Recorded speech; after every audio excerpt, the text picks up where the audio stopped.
Hi, everyone, welcome to Style3D channel. I'll show you how to make wind effect. So let's get started. First, draw a large pattern in the 2D window with a rectangular tool. In the side view, press and hold the Shift key to rotate the pattern to horizontal state. At the upper view, fix the edge of one side with the Fix Pin tool. The above is the basic treatment of fabric. Click Scene. There is a tool for wind in the list. Open the eyes in front. A ball appears in the 3D window. Click on the ball, and then we can edit its properties in the property editor. We change the type to planar. Move the wind under the pattern. Rotate it slightly upward. Let the wind face the fabric. Open simulation. We can see that there is an oblique wind blowing the cloth now. Then try to change the properties of the wind. To get what we want.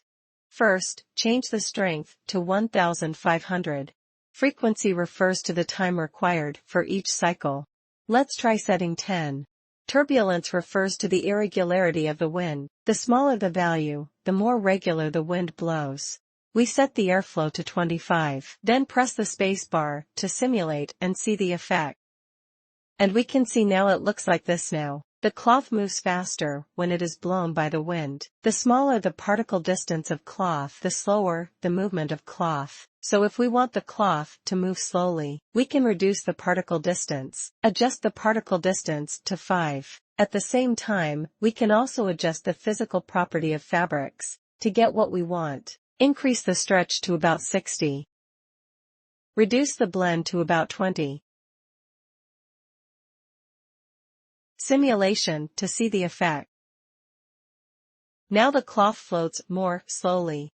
But at present, the frequency of the wind is still relatively large. Adjust it to 0.